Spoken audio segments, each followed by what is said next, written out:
The best gorse flower petal I ever saw was on the top of that little bit of chocolate at the chocolate factory.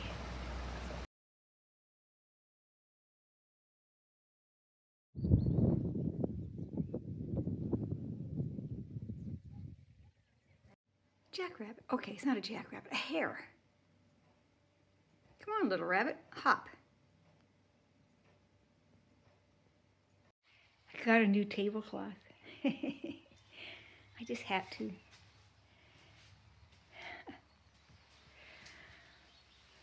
I don't know if they're roses or not, but they sort of look like roses.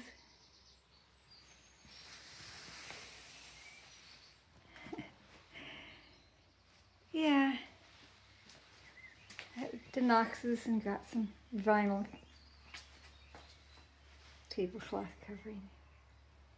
I was going to go for maybe a blue, but I didn't like the checkerboard. It looked too much like a picnic table. Oh, there we go. Brand new tablecloth.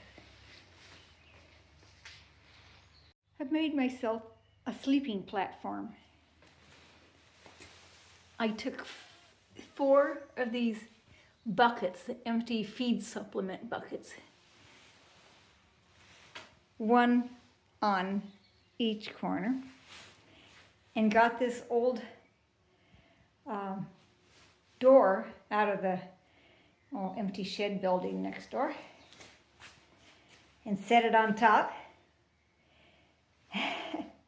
It's a little raggy on the end, but that's okay because I'm going to put the old tablecloth on top of it as a protective cover before I put my inflatable sleeping pad and my, my sleeping quilt and stuff on top.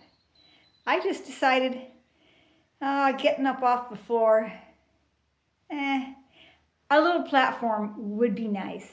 So we'll see how that works out. I haven't used my emergency sleep bivvy. I used it one time over the top of my sleeping quilt, and the only thing it did was collect moisture underneath it, and I didn't like that on top of my sleeping quilt. So I decided to put it on top of this door. And here's the finished product. This is my sleeping platform. I will put, my inflatable pad there on top, and then I'll put my sleeping quilt and my pillow. Yeah. Nice. I'm really happy about it. I'm going to ignore the green mold on the wall. I'm just going to say it's a mural. Yeah. We're going to say it's a mural of the Mourne Mountains. Can you see that? Can you see the Mourne Mountains? Uh-huh. Yeah. Yeah. If the mold doesn't make me feel icky, then it's fine with me. I can hardly wait to try this out. I'm going to do some other stuff first, but when I come back, I'll be testing my little sleeping platform. I just remembered I had this little box of, we call them thumbtacks, right? We call them thumbtacks in the U.S. Over here they're called drawing pins. You should have seen me the first time I went to Knox's to get these. I don't know how many years ago that was. We had a little bit of discussion of what I was looking for, and then they finally decided, oh, you want drawing pins. Yeah, that's what I meant, thumbtacks. Well, we finally figured it out. So what I'm going to do, I'm going to put that underneath here, and I'm going to tack it there so it won't slide around. I'm going to tack up that top layer and secure it to the wooden door so it won't slide around. I have discovered that my thumb isn't as strong as I thought, so I'm going to use a bit of a rock persuader. We'll see how that works. It worked pretty good. I wish I had a big staple gun. That would have been nice, but It's okay. It'll work.